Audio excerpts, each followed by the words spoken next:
The whole group was silent after what they had just witnessed. Even Fex, who was the closest there in terms of skill and speed, felt like he would struggle at doing what Quinn had just done.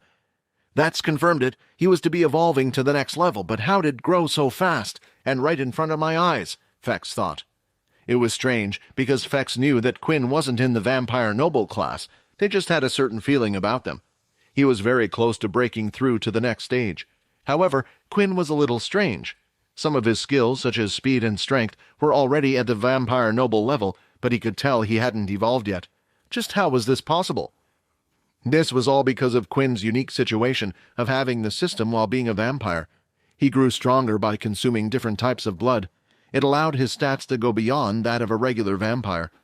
"I'm going to speak to the admin. The machine has to be broken," someone from Zach's group said. The others were inclined to agree that this game was meant to be about blocking attacks, and it looked like Quinn was attacking the machine itself. "Looks like you're not so worried about revealing yourself then," Forden said. "It's not like I displayed any of my abilities. Besides, I doubt anyone would believe their story. Also, do you think they would go around telling people a level 1 user did all this to them?" Quinn replied. One of the students who was already knocked out from the game on Zach's side had gone to the game admin, who worked at the front, to see if the machine was broken. Zach knew it wasn't the case, but anything to stop this bet was a good thing in his eyes. Another person from Zach's team had started the game anyway. If it was broken, they could always just stop and move to a different booth. But as soon as the game started, it became clear that the machine wasn't broken and was working just fine. The students had expected the machine to be broken. The only way to complete the game like that was to hit the target as soon as he saw it moving to count it as a block. Due to him thinking this, he was slightly unprepared, and after just 10 seconds, the student was hit and out of the game. There were now only 2 people left on Zach's team. Quinn walked up to the game once again and started. Zach was looking at him closely, and so was Sam, hoping to see another amazing display of skills. This time there was no such thing, and Quinn just blocked the upcoming attacks from the machine normally. There was a little bit of disappointment from both sides, as the game had ended normally. Quinn was frustrated after what had occurred last time, and to calm himself down he wanted to perform at his peak. After calming down a little, there was no need, so he decided to play the game like normal. The others soon realized once again how impressive this was. The game was set at level 5, yet when Quinn was blocking the attacks, he made them feel like they were watching a game at level 1. He blocked them all so easily. Now that Quinn had passed level 5 on the machine, the 2 remaining students had to pass it as well, otherwise they would lose the game. Zach's last teammate walked into the gaming area that had begun. Before, their team was full of confidence, always being the one in the lead, but now they had the added pressure that if they were to lose, then it meant they would lose the game. They were the current underdogs. "How the hell did these klutzy level 1s put us in this situation?" the student thought angrily as he was whacked in both the leg and head and was out of the game. The only one left now was Zach. He clenched his fist and walked up to the gaming area. This was another reason why he had chosen this game, simply because he had played it multiple times before and felt like he was better than the average person. When playing on level 5 previously, there was always a 50-50 chance that he would pass it on his first go. The game had begun, and Zach was fully concentrating on the targets coming towards him. He blocked the attacks with commitment, meeting them before they would fully reach their destination slightly. This meant he was getting hurt by the bars slightly, but he didn't care about that right now. Not hesitating as he blocked every single attack, the sound of the game over was heard to him. "Level 5 passed." The cheering soon stopped, and the smile on Zach's face started to disappear as they saw Quinn confidently walk to the stage once again. They all no longer saw Quinn as the weak level 1, but instead as a monster at the game. Zach wasn't a religious man, but he started to pray to an unknown force, hoping that something would happen. He knew he only had a 10% chance of passing level 6 himself. If they were both to fail, then the game would be declared a draw, and they could both walk out of this pretending nothing ever happened. "Level 6 start." Whack, whack, whack. The sound of the machine hitting against Quinn's body was constantly being heard as he continued to block each shot. While doing so, Quinn was starting to have a bit of fun, imagining multiple enemies trying to attack him. The game was good to practice one's reflexes, but was useless for learning any skill. There weren't many opponents whose attack patterns would be as simple as this, and it also didn't allow for one to practice attacking, using their skills. Still, Quinn was having a lot of fun, and finally was starting to have a bit of sweat on him. As the timer had reached 45 seconds, the smile on his face grew bigger. Seeing this, Zack already had his answer. Quinn was going to finish level 6, and perhaps could even go beyond.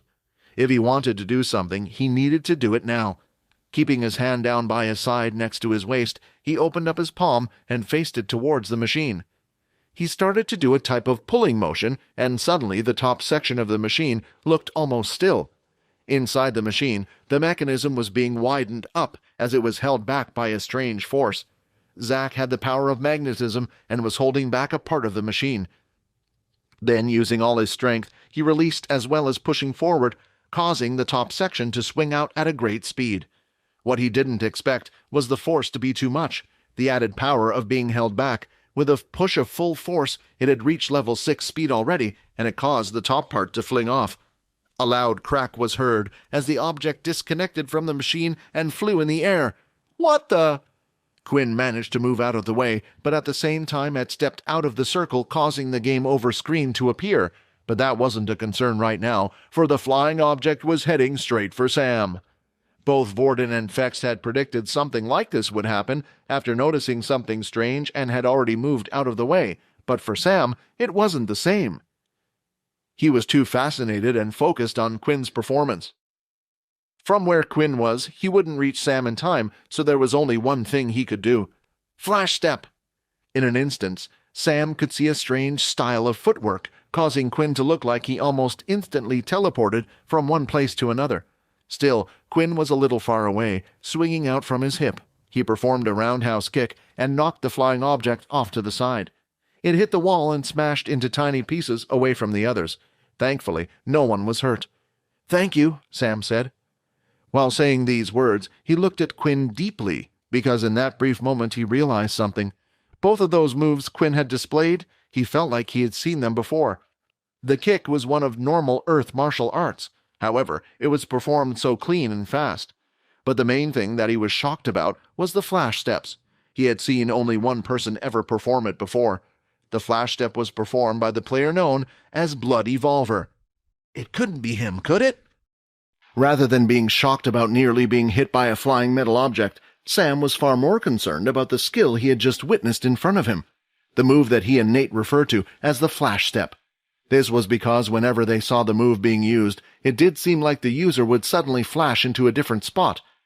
More importantly, it was a move that Sam had only seen one person ever perform, the person known as Blood Evolver from the game.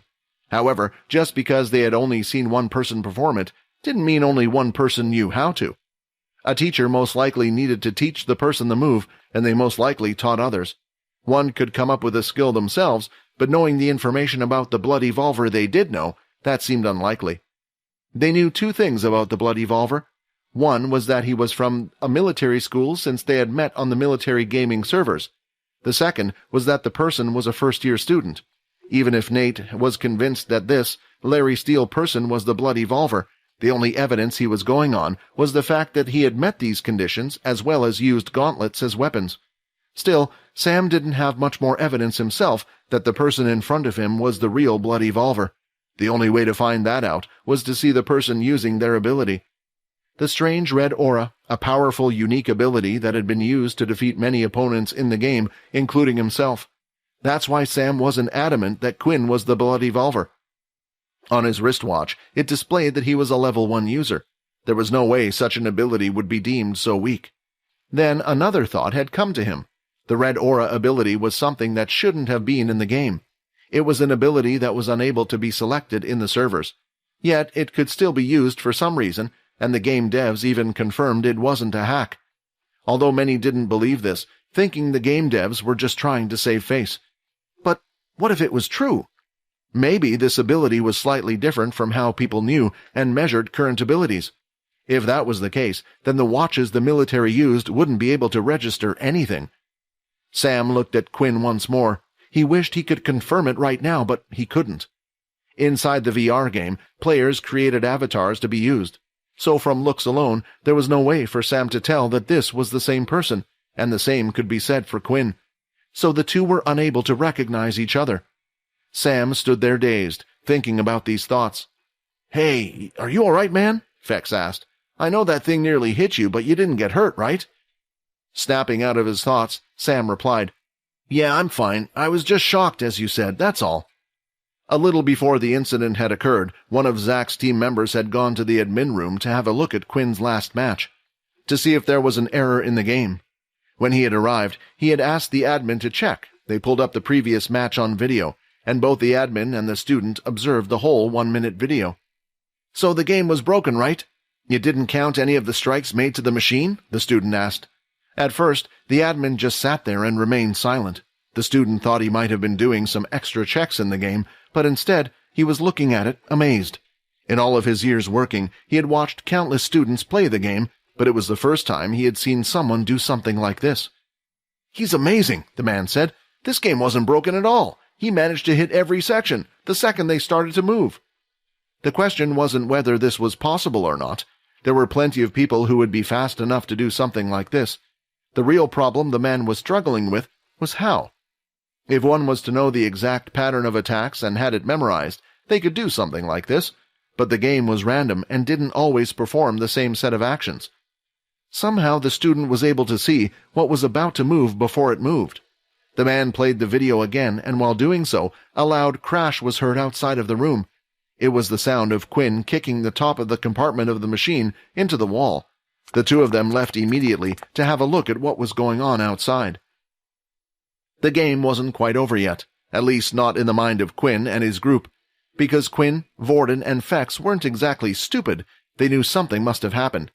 The whole machine was acting strangely, and only when it was Quinn's turn, and in its final moments, something happened to the machine. Using his inspection skill on Zach once again, he confirmed that he had a magnetic skill.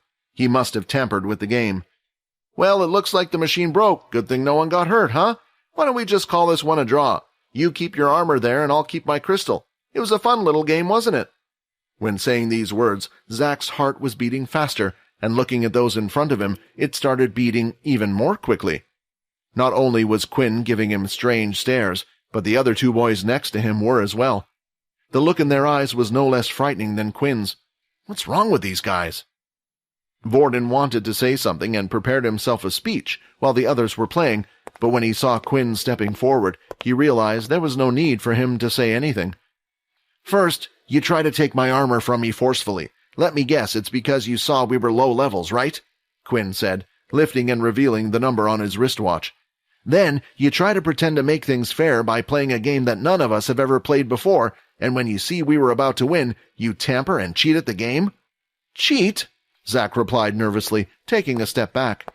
The others, with Zach, knew that the person in front of them was impressive when it came to hand-to-hand combat, but found it strange why Zach was so scared.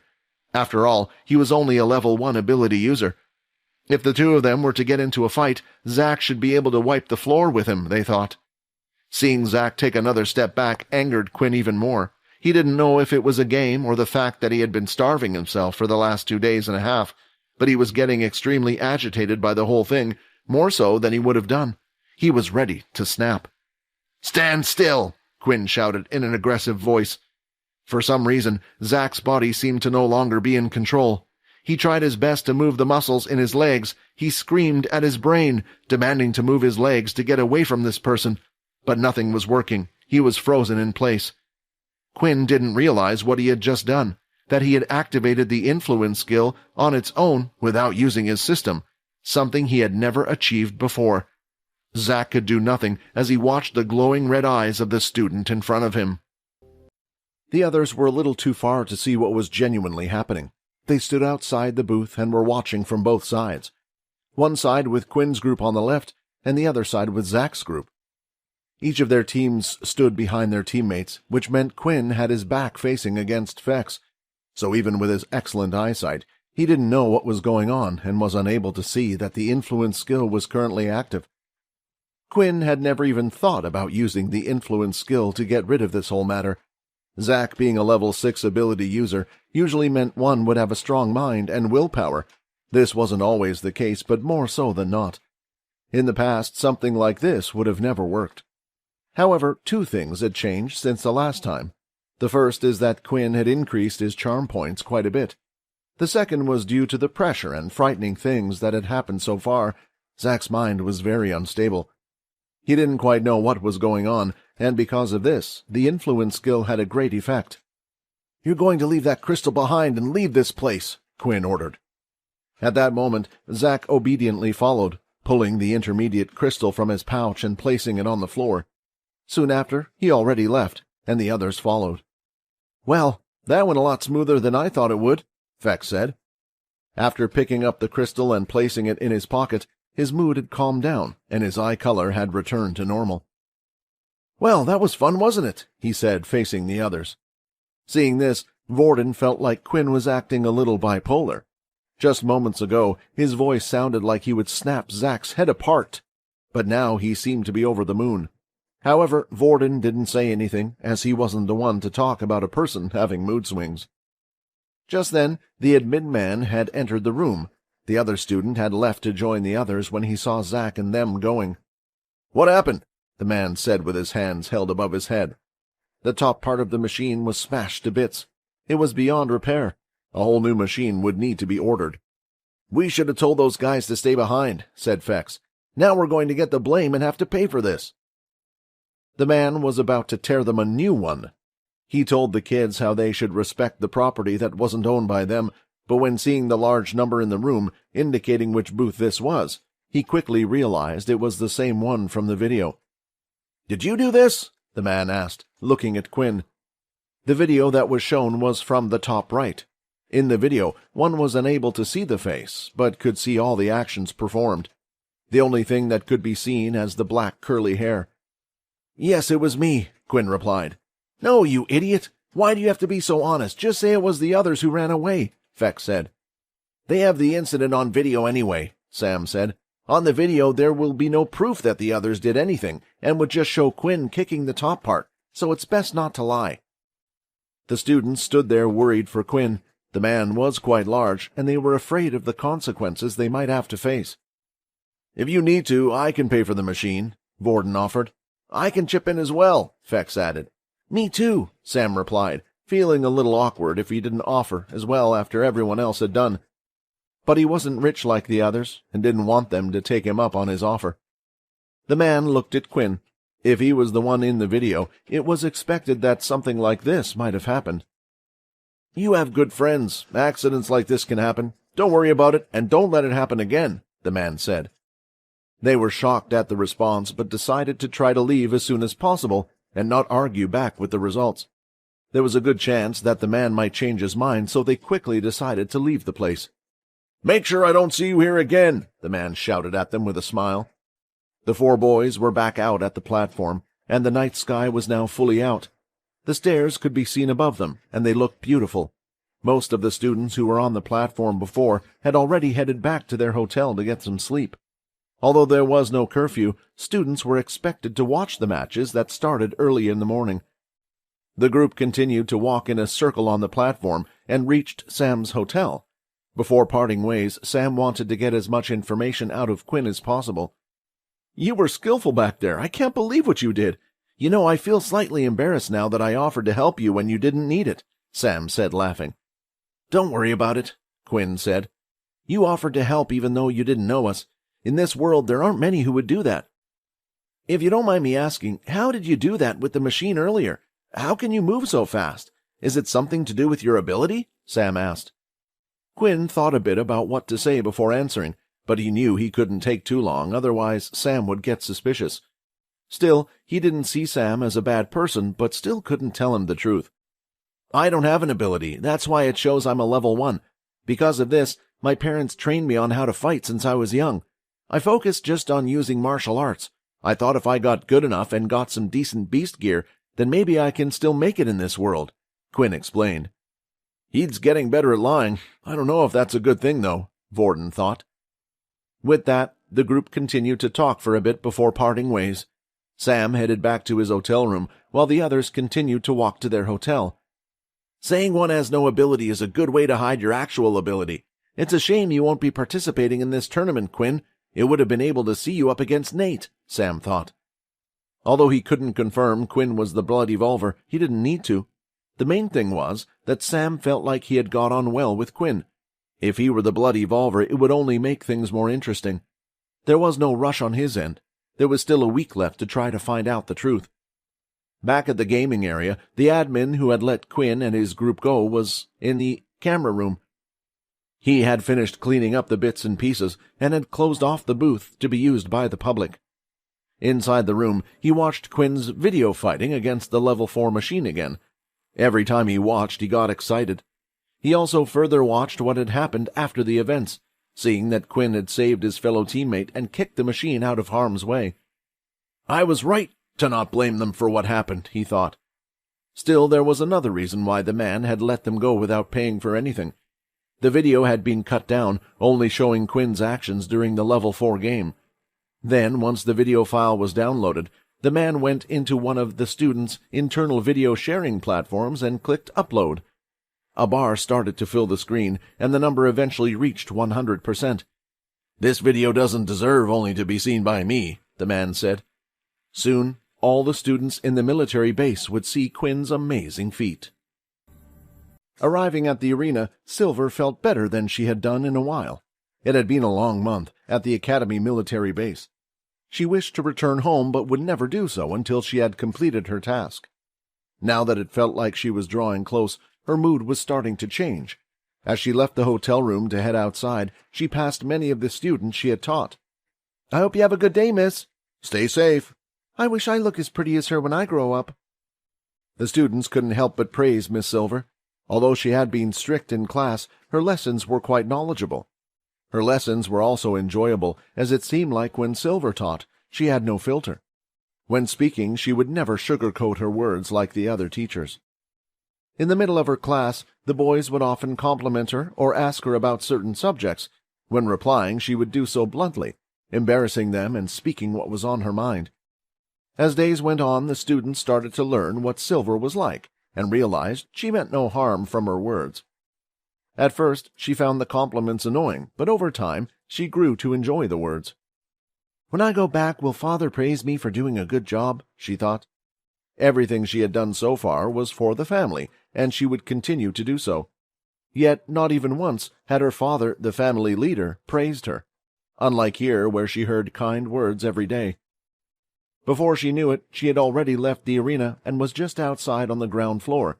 It was a habit for her to want to be alone whenever she got upset. Usually, a few moments later, and her idiot of a brother, Fex, would come and cheer her up. After she had calmed down, she planned to head back into the arena and search around on the top floor to see if she could find any information or maybe even spot Fex. The quicker she brought him home, the less time she would have to spend here. However, a strange, sweet smell had reached her nose, one she was familiar with but hadn't smelt in a long time, the smell of blood.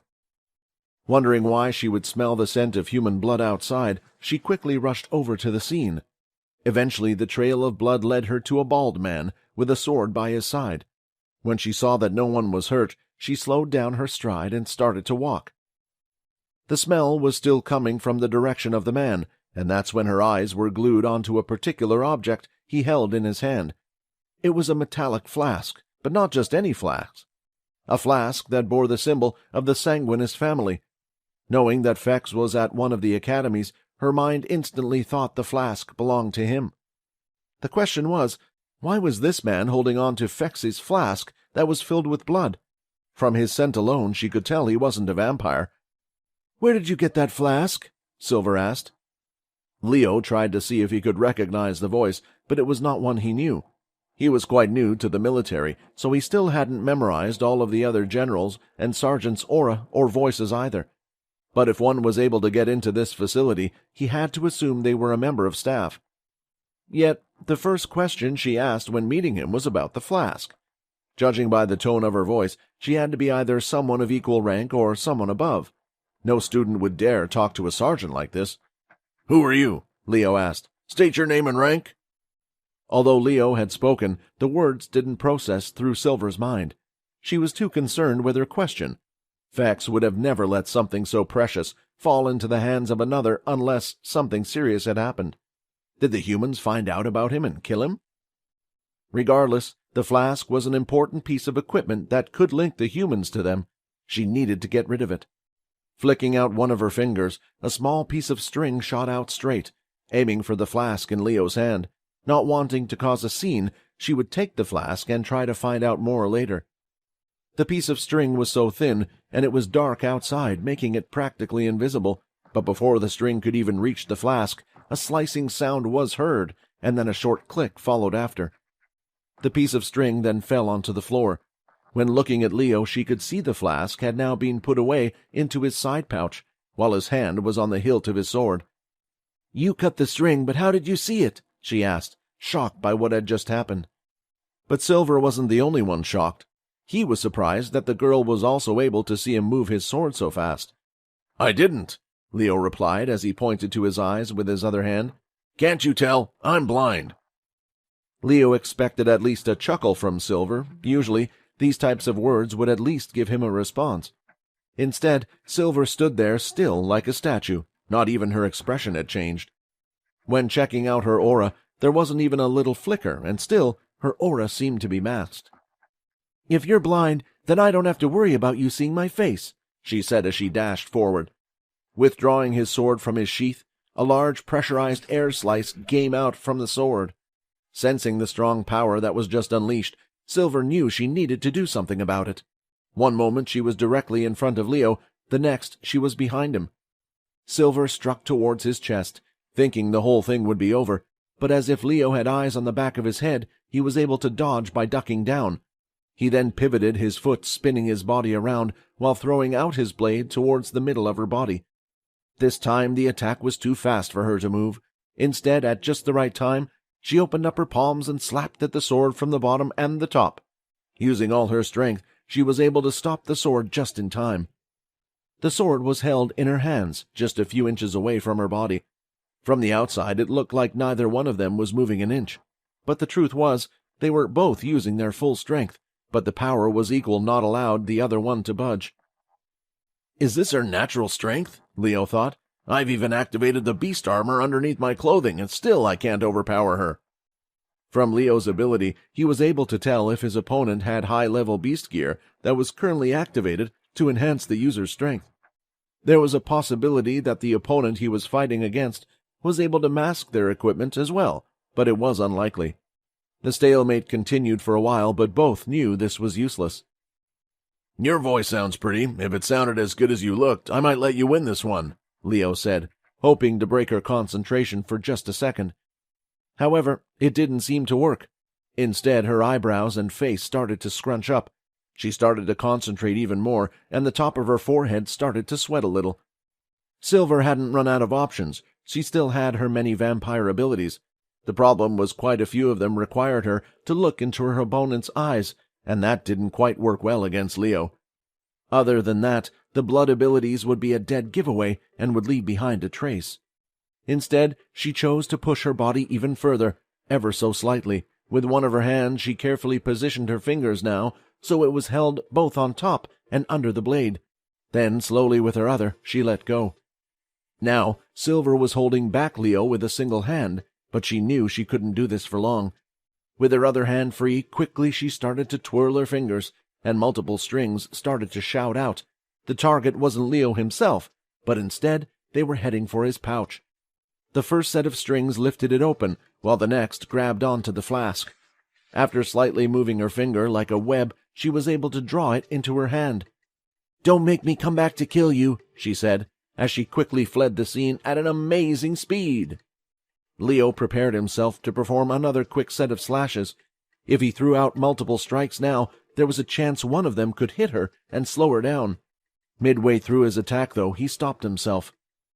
"She couldn't have come all this way just for that. It seems whoever owned that item is quite important." From the location of where the flask was found and the story of the other students, he could tell that the flask most likely belonged to one of them. He had planned to return it at one point, but not until he found out the flask's use. He never did in the end, but now he felt like he had a more interesting tale to follow. While running back to her room, Silver looked at her hand and could see a cut. "That human hurt me." Hi, Quinn here. Wondering what happens next? If you want to jump the queue and unleash all episodes, click on the link here and install the Pocket FM app.